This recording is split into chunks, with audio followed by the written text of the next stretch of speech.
Hello and welcome to Hardcast, and let's discuss the sample platter volume of the 2016 Valiant event. I'm Humphrey Erm. And my name is Chris. Lifeline, give me 4001 AD Beyond New Japan.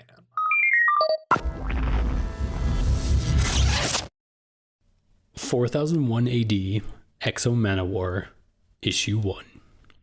After New Japan blasts into space, the world comes together because they are afraid of an attack by the new orbiting country. As we know from science fiction, once we put aside all of our differences and come together, humanity can do anything. Anything, in this case, is a super huge exosuit.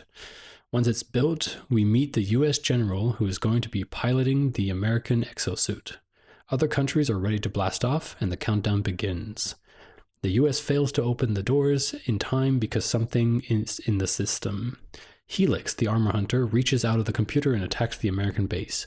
The other exosuits make it to New Japan, but all of their sensors are down, so they're basically going in blind. And as expected, they all get easily destroyed. Helix continues to kill everyone in the base, while the American pilot is trying to get out of the launch pad to help his already dead comrades. Helix turns off the suit, gets the pilot out, tells him not to attempt the attack again since Father sees all. The pilot is defeated, and the years go on showing the suit degrading over time until the children we meet in the last episode are playing on it. Insert Pacific Rim theme. Da da da da. No, it's not. Da da da da da da da da da da da. Okay. Actually, wait, you were thinking about coming down sometime, weren't you? Oh, is it out on DVD by then? Yeah, that's what I'm checking. You can't come down until it's out on DVD because you, for some stupid reason, didn't go watch Pacific Rim 2. And I'm actually really pissed off. It's coming on the 26th of July! Perfect! Oh, I was thinking of coming tomorrow. Oh, well. You are not coming tomorrow. Limited steelbook, holy shit. But yeah. 23 euros against 26 euros. All right, I'm going to do my shopping right here now. Anyway. Yeah, no, what's called? This whole volume is one of my favorites. So, because it's like I've said, I like it when you can have a complete story in one issue. Yep. And the best thing with something like this, too, is you get kind of that... It's not that I like sad endings or anything. It's just very refreshing when you see one. And it's just kind of like, oh, wow, things didn't work out until... Well, it's just the nice thing because it's so realistic in some sense, You don't want to always see your hero lose or your hero win. Yeah, no, exactly. And especially not with contrivances when you need to contrive a victory or something. Yeah. There was this book series that I used to read when I was a child. Did you ever read the Darren Shan books? No, but you mentioned them. Yeah, they were like, I was obsessed with these books when I was a kid. They were like a 12-book set of like a kid who becomes a vampire. They made a movie with him. They made a movie out of the first 3 books, and that was the problem. I mean, again, you can't start something and go like, hey, let's make a movie, but it's going to be a 12-movie series. So then they're like, well, let's take the 3. I mean, they're all short books, but they're like, let's take 3. I think it's 3 or 4 books, put them together, and then film that. And that was their problem because it felt so rushed. I think it was called The Vampire's Assistant. I think the movie was called. Anyway, so he wrote another series of books after he finished the Darren Shan saga, and he introduced 3 main characters. And within his book series, each book was kind of centered around a different character. There was like these 3 different kids, and they all kind of did the same thing, but they were all connected. And the reason he said he did that in the first book, right away at the beginning, he said, so that if I want to, I can kill 1 or 2 of them without having to not have a narrator anymore. And I liked that because it was like, he was basically saying that, yeah, I'm writing from the first person perspective, but because I have 2 other narrators to jump to, if one narrator should die, for example, then it's all good. And I like that because, again, that's the thing. Like, if I go to a movie called Batman, I'm going to assume that Batman's going to win. Yeah, well, absolutely. And again, there's nothing in, it's not like I want every movie or story I, take part in to just, have the hero die at the end, regardless if it's like a noble sacrifice or something. It's just, Yeah. again, this is all supplemental material for the main event. And I think that's what makes it kind of nice because, we didn't need this explanation of why there was an Exo Manowar suit there. I mean, again, it's nice to know because it does, raise questions. It's like, wait, is this like Auric's suit somehow? Or, so there is some curiosity about it. And the explanation makes sense. Which is the thing, all these stories, except the third one, I guess. Even though I liked it as well, but that didn't quite do anything for 4001 AD. This, it's as it should be, as a tie-in. It tells another story, another side of it. But without being repetitious or repetitive. Repetitive, yeah. I gotta wonder though, how come of all the countries, the United States is the only one not to have their flag on the suit? They don't? No? Are you sure? I'm pretty sure I noticed it on that, big splash page of all of the countries sending them up. Oh yeah, you're right. It doesn't have an American flag on it. That seems weird because the America would have made their exosuit red, white, and blue. Well, again, it's probably as a branding thing for Valiant in terms of this is the one that's used in the 4001 AD. Yeah, it has to look like sort of Exo Manowar. Yeah, but then again, you could always explain it like in the degrading process that like the sticker came off. It took thousands of years, but the sticker finally came off. No, but you know what I mean? Like you could show it in like the next, like the second one, you can see that it's like coming off a little bit, and the third one is just on the ground or something like that. But I don't know. I mean, I would expect, the American one to have more American flags. Like the whole thing would just be one big American flag. That's how the Americans would normally do it. Well, something more like the Chinese one I like. Yeah. That's where it's not so much that they just put a flag, but they kind of put their symbol, like the flag symbol, on the shoulders. Right. Yeah. Just kind of nice. I think this would be very racist if we went through this actually, but you know how they have Manowar Recht und Freiheit and Manowar La Resistance? What would the other ones be? Because that's pretty much why they did it with them, right? Because there's nothing like super clear and obvious with the other ones. Not that we would understand, I guess. As a Western reader, I guess. Yeah. Let's see. Maybe Russia could have had something, but even then, it'd be one of those things where we couldn't even like read it if it was spelled in Cyrillic or whatever it's called. Yeah. And then we might not even know the phonetics of it unless it's something really, that we've heard, like da. Yeah. England would also be weird. Like, is there for Queen and Country? Yeah, for Queen and Country, yeah. Manowar Queen and Country. Yeah, something like that. Yeah. Again, this is also the thing there. We don't need to go into like, we didn't need to see the pilots inside of the other suits or like all the other stuff going on. But I just like this sense of there's things going on. It's kind of like with Armor Hunters, with the flashbacks. Yeah.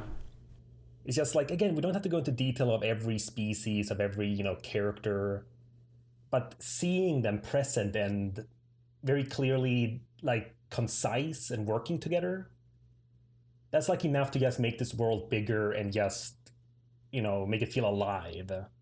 Again, this is just cool. It's like, what is it? 1, 2, 3, 4, 5, 6, 8. Okay, so 9 of these guys. It's really neat. Though there is one kind of, I wouldn't say, I don't know if it would be an unfortunate implication. Okay. But it is it is a pity that there's no South American or African country represented.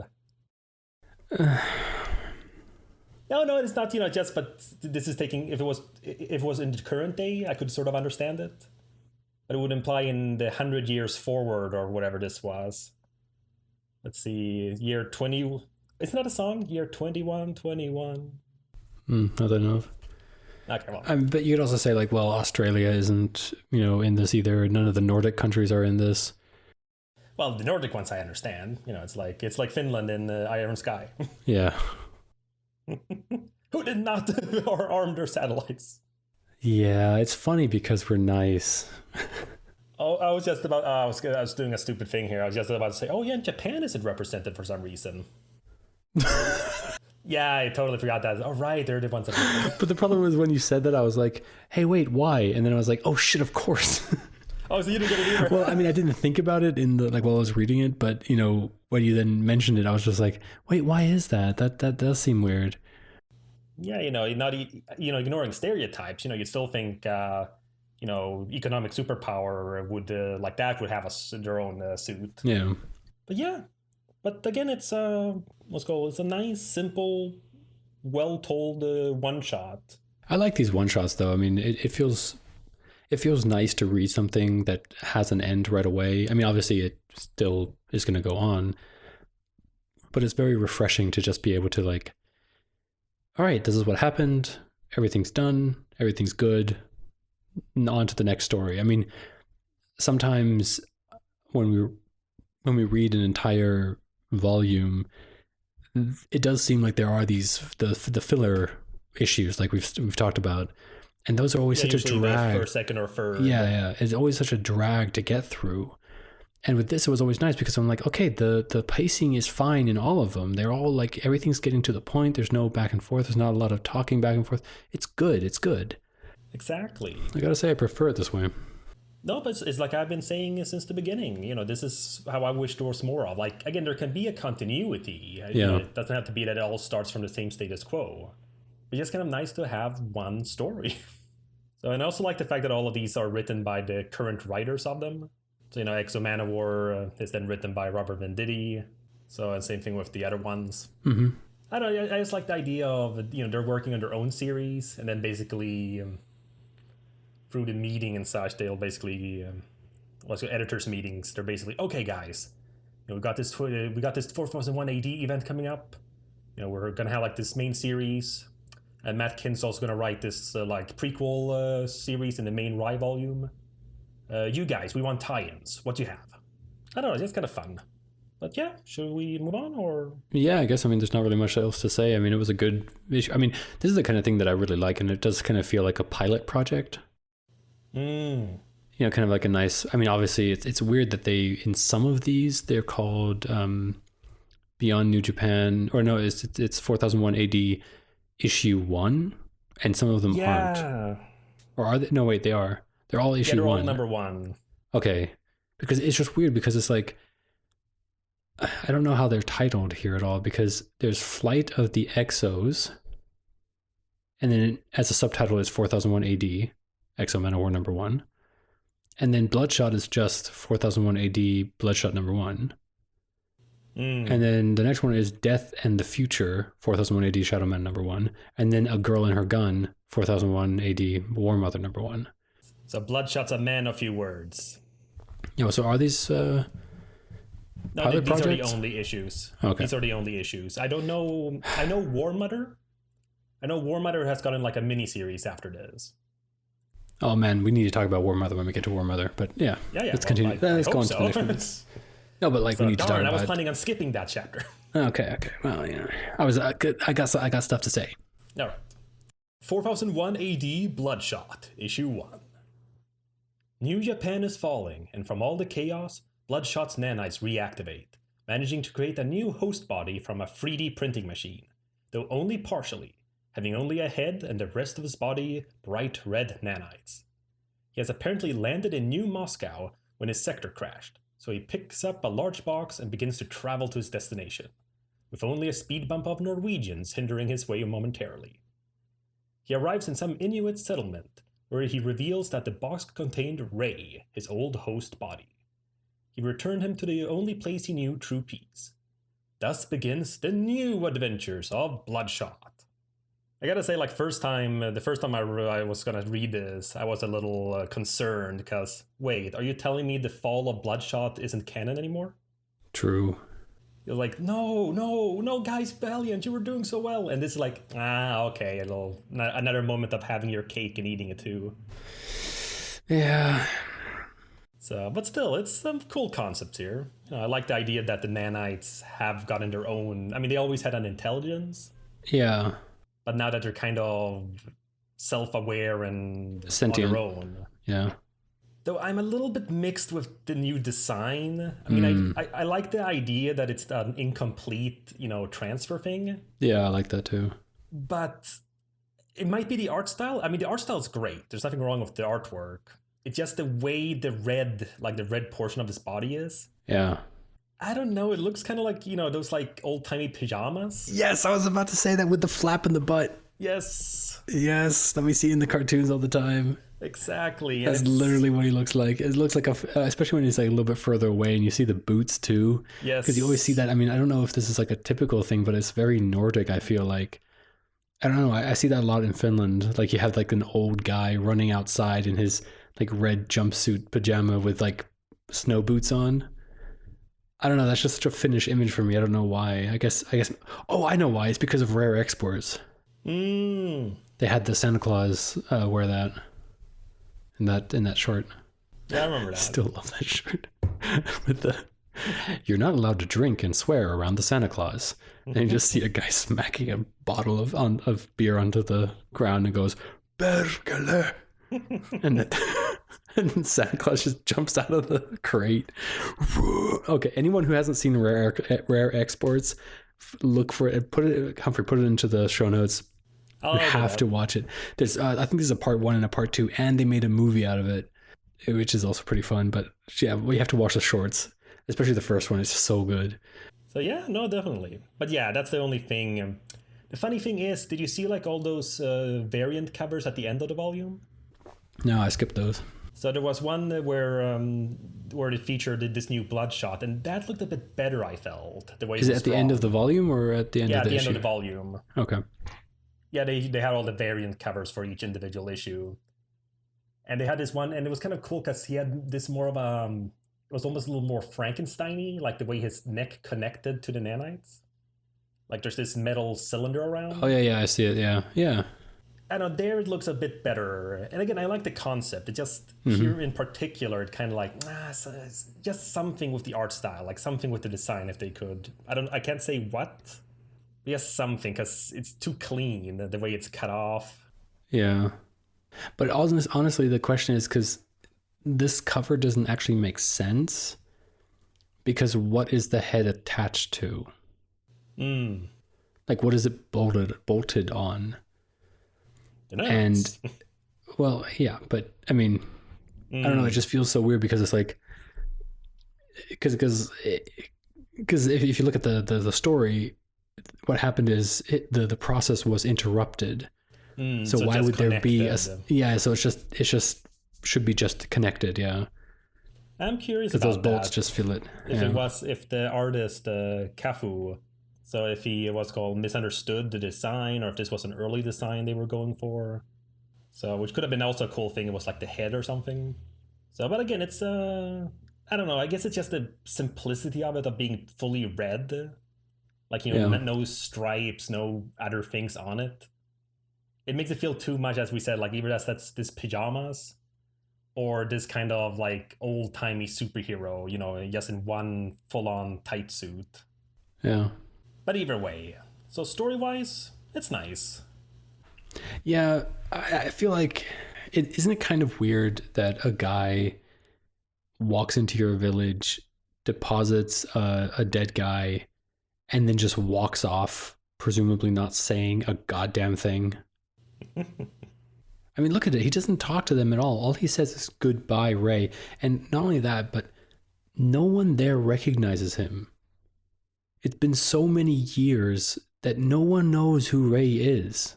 Yeah, I was thinking so he can bring this person to the village. And what are they going to do? They're going to look at him like, oh, so do we just leave him there? Do we bury him? What do we do? We shall do the old Inuit tradition. Set him adrift. Well, fuck you, buddy. So, yeah, no, I mean, again, if I was the Inuits, I probably would wait till he left. Because I'm like, okay, guys, don't say anything. Just nod. Like, smile and nod. Yeah, just smile and nod. What about the Norwegians? It was fun. I mean... It's one of those things where I also have this feeling that in post-apocalyptic stuff, I always feel like a lot of the Nordic countries would become very technologically superior. And because I'm just trying to insert Finland into more sci-fi. You know, because I always feel like a lot of the Nordic country. I mean, Sweden has always so many representations with actors and stuff like that, but Finland never has any kind of big representation ever. So I always want there to be like this sci-fi idea that, when huge technology things happen, Finland always sits at the table because Finland is one of the most innovative countries in the world.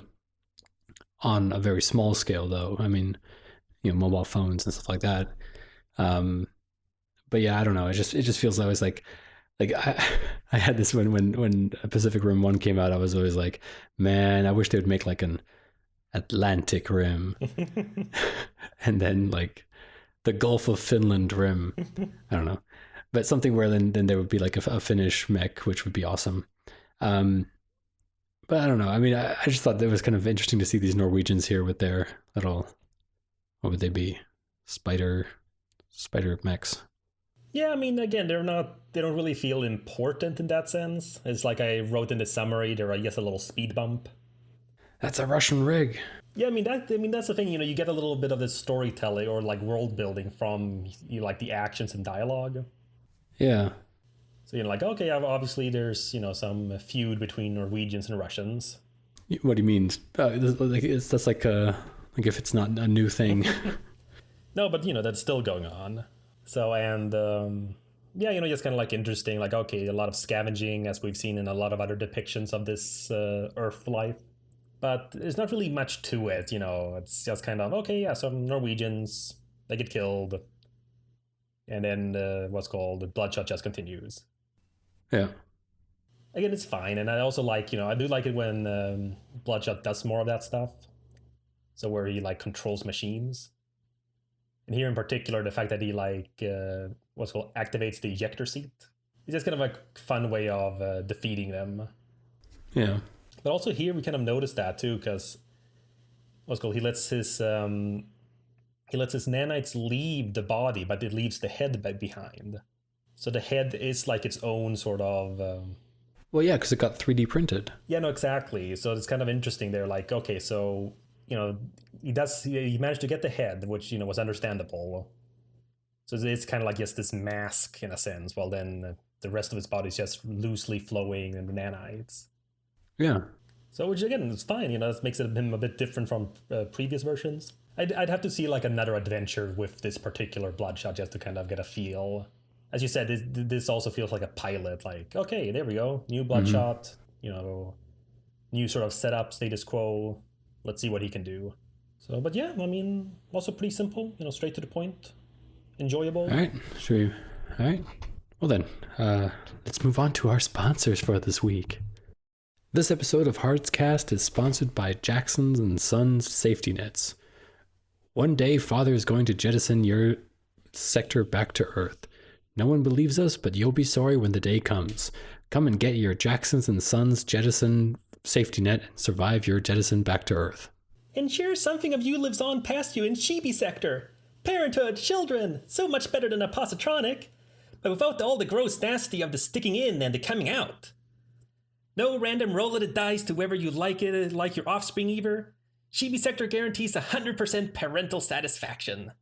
The perfect combination of you and your pre-selected mate's genes to carry on after you've moved on. Without children, you will only live for half of what life has to offer. Without children, you can never be complete. So you basically just read off. Yes. Insert the blast and explosion effect. Oh my god. I wish I could do an anime dub voice better. Well, buddy. 4001 AD. Shadowman number 1. In the last town of living, human sacrifices are sent to the dead side so that they can power their machine. It's not really explained. One of the town leaders is talking about a revolution, how it can't be that humans have to be sacrificed, so he's sending in a Trojan horse. 3 sacrifices will go and take the energy source from the machine, destroying it. But when the 3 sacrifices go through, they are treated very well, and even the dead respect their sacrifice instead of just killing them, like the town leader told them.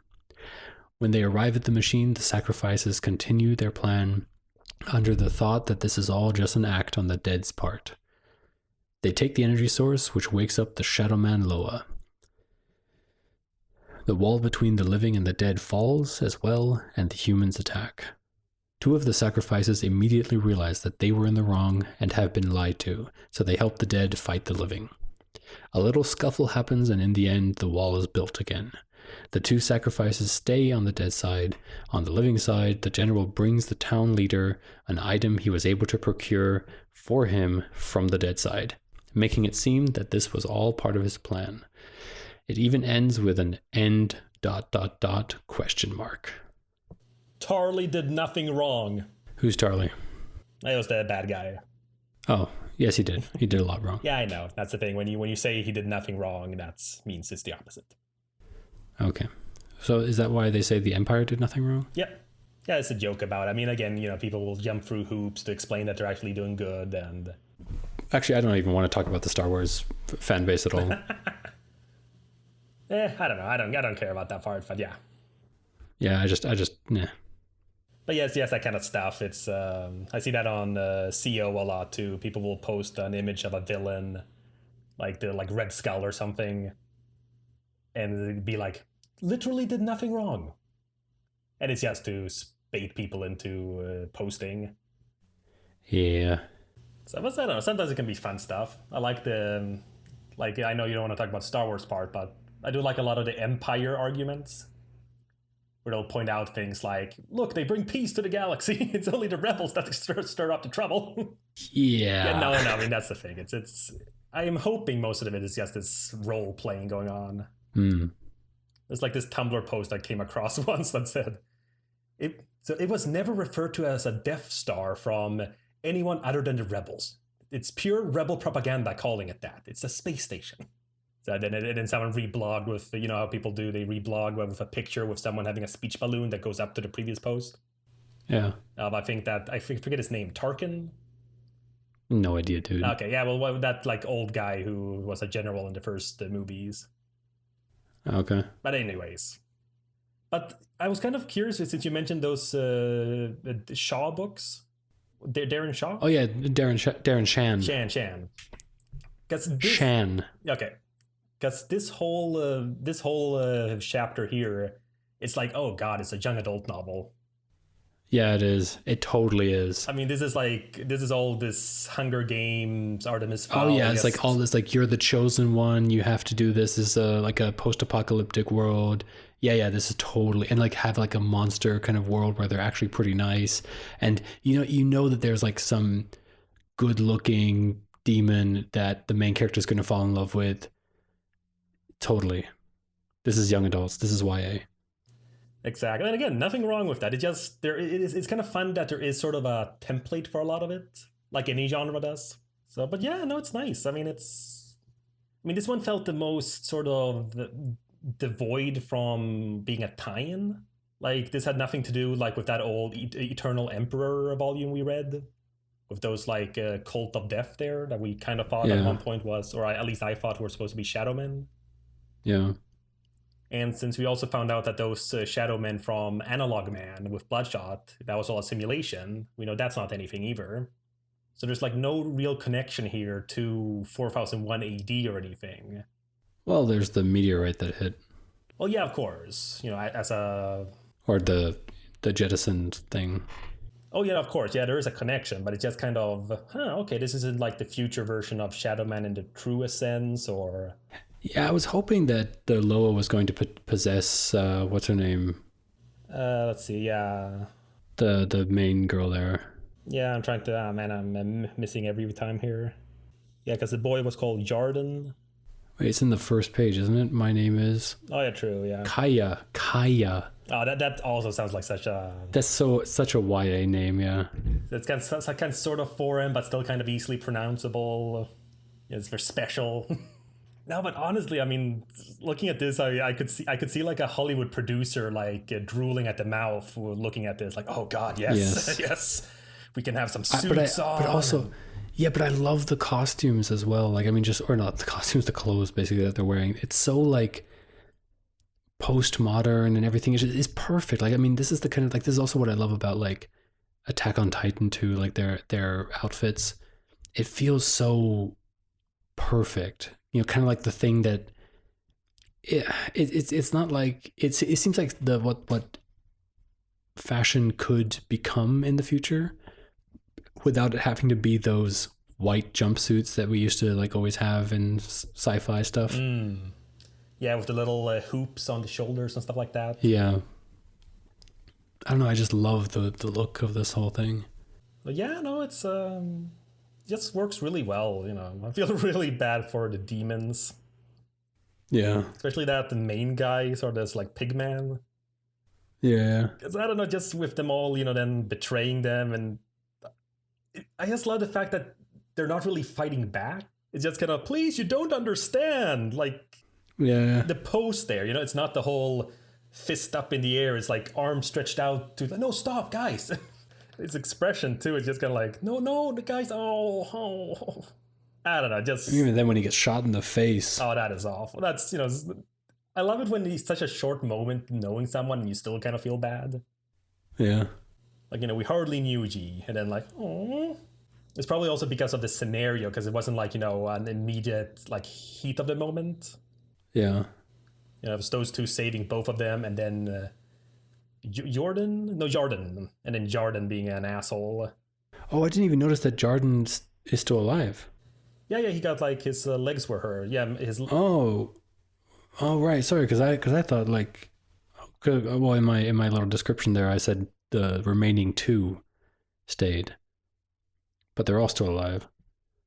Oh, true. I didn't even think about that. I thought more of like those two were more important in that sense. Like, yeah. Well, look at us breaking the patriarchy, focusing more on the women than the man. Now let's pat ourselves on the shoulder, on the back here. We did well, Humphrey. Yeah, sure. But that is the problem though, because again, it's just like I've discussed with you how all the complaints I've heard about Star Trek Discovery, which I still haven't finished, by the way. Oh, Jesus, dude, fucking do it. I will. What are you doing all day? You don't have a girlfriend? You don't have... what are you doing? What do you do when you come home from work? So, well, right now I'm working on both a webcomic and playing PS4, so... So, no, but the thing is, I try to ignore these, these identities, so to speak, unless it's something very purposefully brought up in the story. So, if I'm reading, like, if I were to read, for example, I Know Why the Caged Bird Sings, as you know very well. Do I? Yeah, we read it in English class in BIS. Did we? Yeah, Maya Angelou, the autobiography. I don't remember reading it. Okay, well, we did, so with Miss Shropshire. Okay. But it's an autobiography of a black woman growing up in, I believe it was the 60s. Okay. So obviously her race and gender is a very important topic. So, but otherwise I try to ignore it because I've just seen so many things where people... Again, there can certainly be moments of, how would you say, unfortunate implications and whatnot. Mm-hmm. But I kind of like to, at least on a first draft in terms of reading something, I like to kind of like go on a blank slate and just assume everything is not random, but just kind of like, we just thought we'd have it be a woman this time. And because if I were to be like all like, nitpicky, then like, oh, great, the white boy is the guy who ruins everything. Wait, is that a thing? Is that a thing? Well, it's kind of brought up at times, like... Well, I always thought that it's like a thing because, I mean, I think if it's like a white boy or a white guy doing something, it's not a problem because, men have this idea of being able to make mistakes. Is that the whole thing? Like also with movies, like if a female-led movie doesn't do well? Well, no, it's both like the Jordan... then not being kind of an asshole and not being like listening to the women. Yeah. And then Tarly as well, which again, this was 2016 during like August. So this is before Trump was elected. So I'm curious if it was a bit of a what's called Trump reference with him. Again, not that. Well, you think so? I mean, it's just, I feel like this is a generic enough story that, anything good.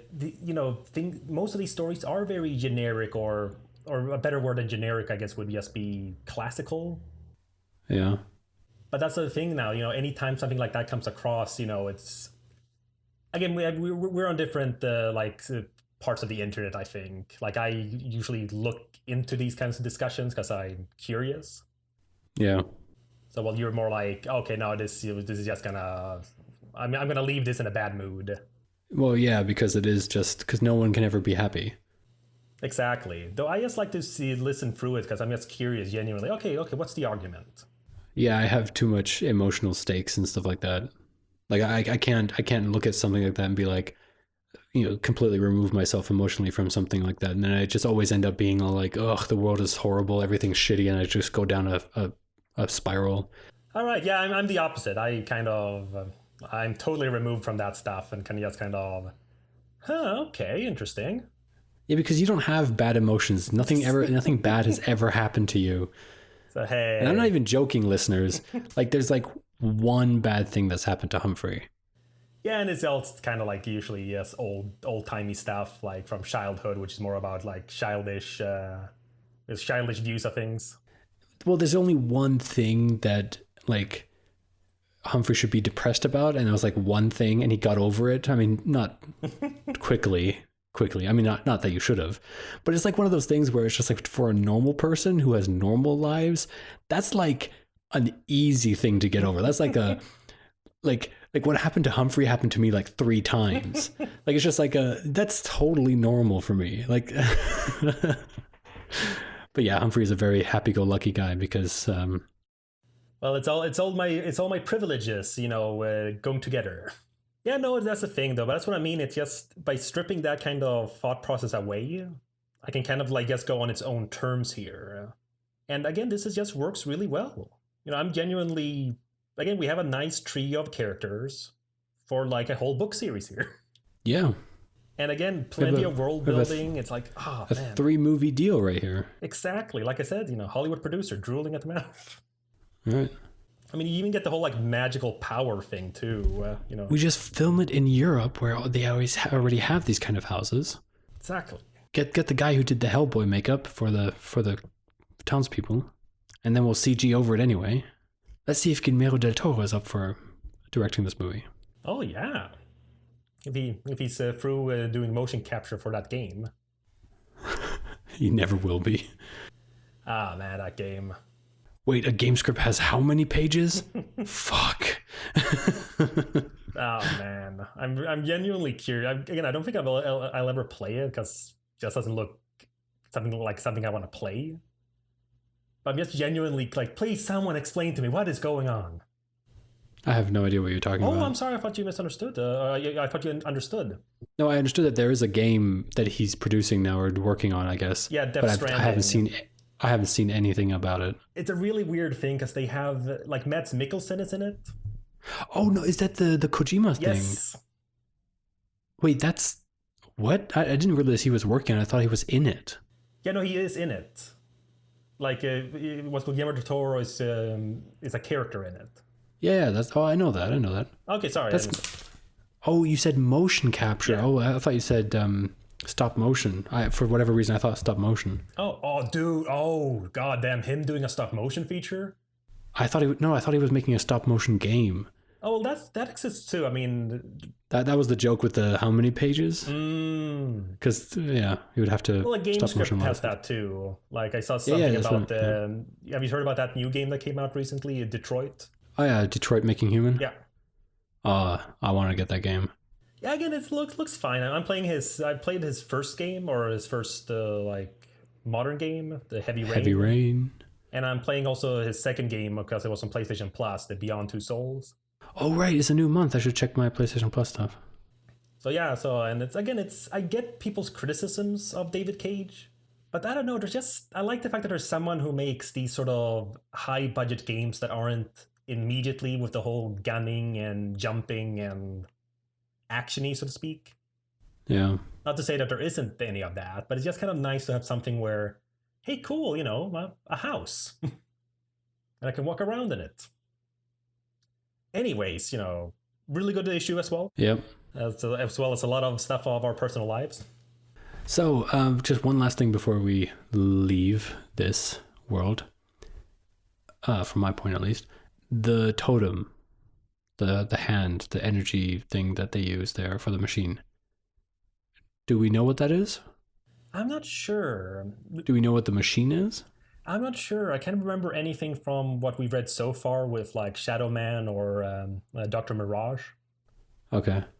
Like I was trying to think myself when I saw the hand, because that seems like it could so easily be something that we saw, like. It does look like a monkey paw. But I can't remember him cutting off a hand that was ever noticeable. Yeah. Unless it's something like really vague that happened and someone decided to make that important. Because there's a new writer and stuff on the Shadow Man stuff, so. Okay. All right, good. Then I didn't forget anything. On to the next one. 4001 AD, War Mother, Issue 1. As New Japan falls to Earth, others will capitalize on it. A settlement called the Grove sends Anna, the War Mother, to salvage material from the fallen debris. Armed with a gun with an AI named Flacco, she gives us an info dump while scavenging. Inside the debris, she comes across a little boy who survived the fall, but at the mercy of monsters called Trogs. Despite the Grove forbidding her from bringing in anything living, she saves the boy and takes him back, only to be denied entry.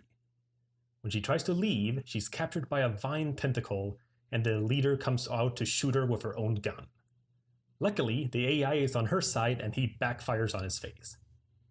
Now will be a new age for the Grove and War Mother. This has to be a video game. Right? Holy shit, this needs to be a video game. Open world, scavenging, collectathon, upgradable weapon. Yes. Stealth options. Oh my god. Like, I don't know. This is like, could you imagine like this would also happen at the same time as like that we could actually put it into the time of 4001 AD, and there would literally be just parts flying down from New Japan, and you have to kind of figure out how to get up there, or you're just a person who wants to keep their life normal. Just they go out, do some scavenging, and then they find out something is happening inside their little town or whatever. I mean, that would be so cool. I mean, I'm thinking, what's that called? The New Horizon game? Horizon Zero Dawn. That's one. Horizon Zero Dawn. That's kind of what I was thinking of when I saw this. But oh man, this would be such a good game. Well, the game was probably in production way before this was published, though this came out before that did. Yeah. But I mean, base building as well, expanding your like settlement with all the new parts and stuff, saving people, after the whole first mission, you could say, because now you can actually invite people in. So, like, oh, great, scientists, that we can put that into production, and then, while I go on a mission. You have to invite the right people in, because then you do actually bring in a virus or something. So, yeah, maybe, I guess, but as you said, it's... Even better though is reading this for the second time. Then I just couldn't help but think Overwatch, because they have a character called Anna, who is a mother, who is a sniper. Oh, okay. Again, not like that's at a glance you wouldn't see any similarity between them. I couldn't help myself, kind of like eh. And then this also made me sad, because if I were to do like some kind of fan art or some kind of like just post like this panels where with the names and stuff, like no one's gonna care. If I post this in the Overwatch Reddit subreddit, hey guys, look, it's Anna. It's like, the fuck is this? It's a comic. Look, it's kind of like Anna, but different. And then, oh come on, guys, I could post like an Iron Man thing, and people will go, hey, look, it's Farah.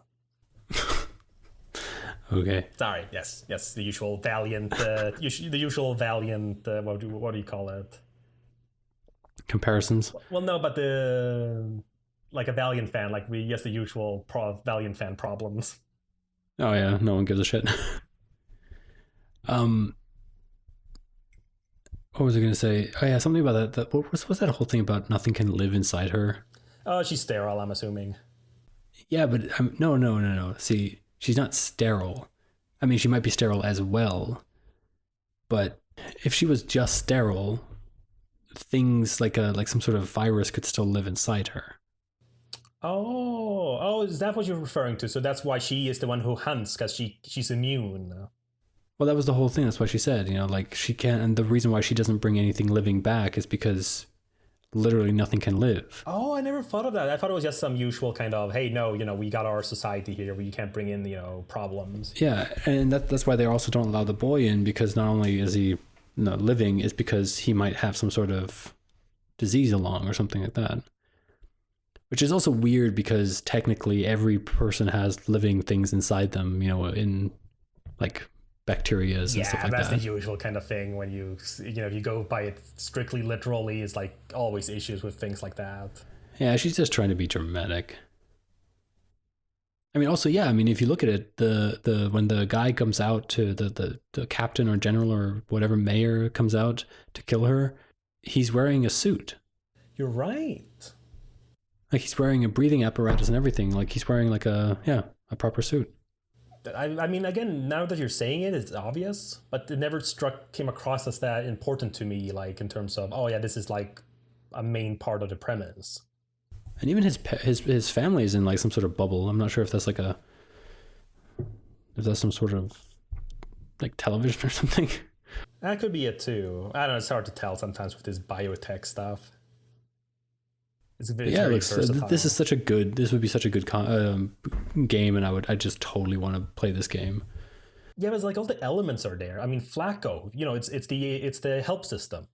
Yeah, and I mean I was just also thinking like, oh man, it would be so weird to have like, it could be like Navi that constantly says, hey, and he would just say, Anna. But I think then the conversation happened when she told him to stop calling her Anna and just talk to her normally. And wouldn't that be like such an amazing thing to have in a game like that? Well, yeah, specifically meant like referencing, Navi. Well, maybe not, obviously like that, but let's just say like, look, you don't have to say it all the time. You can just talk to me. I'm the only one here. Yeah, that's what I mean. Like referencing those kinds of help systems. Yeah. Oh man, I really want to get on this game now. Damn. Yeah, and again, the gun too seems to be very versatile because she can tell the Flacco to kind of like shoot different things. So you don't have to have this whole thing where, okay, you're collecting different weapons, but maybe... Well, it's like VATS. Yeah, exactly. Or like with the targeting thing, yeah. Again, just everything really cool. And he even has a sword and a bayonet. Exactly. But again, that's also... But now that you mentioned the whole premise of the whole, like, this virus or something that's out there... Yeah. I've always loved that kind of concept. Like, have you ever seen that Ghibli short film? Nope. What's it called? This Is It, I think. Nope. Or I'll put it in I'll put a link in the show notes. But This Is It. No, it's something else now that I can't remember the exact title. But it's basically like a music video, and it's just a little short, but it's set in the future. But the thing is, you see like people... On Your Mark? On Your Mark, that's the one. But you see people like, the society living in this like sort of dystopian city place. Yeah. And outside of the city is like this pure green, untouched like environment. Mm-hmm. Like old abandoned houses that look fine and everything. But it gives the impression that there is some kind of invisible poison out there. And I've always loved that because there's just this tragedy. Like if everything looks like crap outside... that's like fine. Like, okay, no wonder you don't want to go out there. Right. But the idea that, it's so beautiful and, wonderful. And then, nope, you can't go out. Like, I don't know. It just makes it so all the more tragic. And if that's the premise here as well, that's like great. Also very interesting. And a great idea for a great way to make her important as well. Like, she could have just been like the best, what's called marksman and stuff like that. Yeah. But like, no, it's just like other things too. And it's like, and it's something that makes her unique and special, but also at the same time, clearly from how she reacts to that, the baby thing. It's something that stings her deeply. And it's like, yes, great character. Like the thing that makes her special is also something that, curses her and like, it's so classic. Yeah, but how does she have children then? I'm assuming they are adopted. I got that impression. Maybe, yeah. Yeah, I guess, yeah. And I think that's part of the thing why she wants to save the boy, besides being a good person. So I think she has these maternal instincts, and just the title I think would kind of imply that. Like, not war woman or something like that, is war mother. True, yeah. But yeah, and again, this one I know has a series later, like a mini series. I don't know how far ahead, but I do know, like, I came across something like online on Comixology, like, War Mother, like issue 1 through 4 or something. I do love how, like, the town is, like, immediately accepting of this boy. I mean, they probably just started their, like, they started the end of their civilization by inviting this boy in. Everyone's just like, yay, everything's great. And they also just lost their leader. That to me is more of the thing, the fact that it's the leader that's dead and everyone's fine with it. It's like literally like one of those, like, the king is dead, long live the king. It's like immediately like, on to the next. Especially because it didn't even come across that he was particularly a tyrant. Yeah, right. He was just doing what was right. He did nothing wrong. Now this guy actually didn't. Again, it's all this kind of stuff, and it's one of those scenarios that, heck, it goes on today, does it not? Does it? Well, in the sense of what's called refugees, immigration, and all that. Oh, that we're also starting the end of our times by. I think that I wouldn't know. We're in the current times. We'll have to wait 100 years. Oh God! Did you see that thing on? I think it was on Twitter or something like that. I've seen many awful things on Twitter. Sorry, I just had to like for the some South American soccer team was like completely white, and some European soccer team was completely the one with Hitler reacting. Yeah, Hitler reacting, like crying, like, phew, why are you crying? Oh man, that's from that thing is Guess Who's Back? Oh, that one, yeah. I haven't finished seeing that. I was watching a bit of it. I haven't watched it at all. I haven't watched it all. It's on Netflix. I want to watch it, but it's just like I've never gotten around to it. I saw a bit of it. It seemed fine for me, at least the portion I saw, because we were watching it in Sweden, and then it was dinner, and then we forgot about it. Yeah. But I mean, the premise is great. It's just like any kind of scenario of, what if an old-timey person is alive today? How do they react? Right. So, but what was a book first? Oh, yeah, it was a book here in Germany. I mean, it's a German book. It sounds a little biased. Yeah. No. But now that Fresh Prince of Bel-Air is on Netflix, I don't think we're going to be watching anything else. Nice. So that's 6 seasons of binging to do. Damn. But yeah, I mean, again, I guess that's enough. I mean, So what are you thinking? What are you rating this? This is 5 out of 5 in terms of quality. Yes, I agree. The weakest one I would say is the Bloodshot one. Yep. But even then, it's like, yes, because it just wasn't quite as interesting. But see, that's what I mean. That's why I love having these smaller, shorter things, because like with the Bloodshot now, I didn't like it, but it was short enough that I could enjoy it without getting frustrated. Oh yeah, imagine if they had that be 4 issues. Yeah, think about if we had to read 4 issues of that. I would be so frustrated right now and talking to you. And I mean, yeah, it might do for a good episode, me getting all pissy about it. But it helps. No, but exactly, because the Bloodshot the Bloodshot issue split up into 4 would have been, the first issue in the museum, then the second one would basically be the Norwegians, and then the third issue would probably have to be something else, unless they split up the Norwegians into 2 chapters. Right. Only to finally end, meeting up with the Inuits. And with a lot of filler. It's like, no, you don't have to have so many panels, so many pages for telling this simple thing. And same thing here. I mean, there were so many beats, and almost, except the first one, I gotta say, like the Exo Manowar, I don't see how they could have split up. No. That was just one scene, basically. Exactly. Like, there's no way there weren't enough beats there to kind of like split. Yeah. But War Mother could have been. If you had some more stuff of her, like the first issue could end with her entering the jungle. Like, they could have some more exposition talking about flashbacks and stuff. And then a lot more stuff of her getting to, like, the debris. Yeah. Like, you could expand it if you wanted to. But don't you remember when we went to that little film festival thing in Munich? Like, there's a short film festival. Oh, yeah. So I remember that my favorite one they had there, which I think was the first one they showed, was the Tangi Argentini or something. Oh, the tango in art, yeah. Yeah, I think it was Dutch film or something. Yeah, it was sponsored by Coca-Cola. Oh, I don't remember that part. So I guess I remember that part because they made a huge deal out of drinking a glass of Coca-Cola before they started dancing. I guess it didn't work on me. Yeah. That's the last part I remember. No, but that's the thing. I was talking about I was talking about it with you afterwards about how perfect the length was. Like there was nothing superfluous, and it wasn't rushed either. How do you remember this shit? I barely remember a black and white movie where someone danced. It wasn't black and white.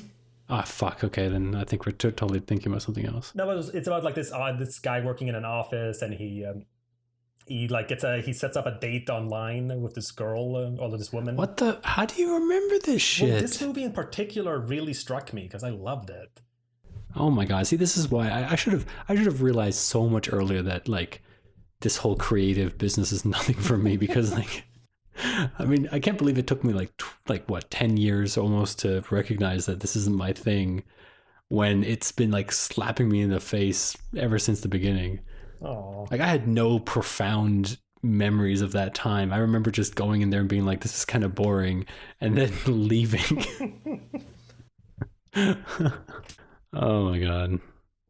Oh well. But yeah. Yeah. So it reminds you of that because it was perfect timing. Like it was a perfect. Well, yeah, because I was mentioning to you at the time after we saw it, because you could have made this into like sort of a classic Hollywood romantic comedy. Yeah. So like you expand it here, put in some more jokes here, drag this scene out some more. There's a montage scene where he's learning how to dance. There's like all this stuff, but it worked so well. Like, I can't remember how long it could have been. Maybe 20 minutes or something? Maybe less. Like, it's probably online somewhere. Maybe. I mean, film festival movies can be tricky sometimes. What was the name of it? Something like Tango Argentina? Yeah, well, I think it was spelled in like Dutch the way it was said. So it was like the Tangi Argentini.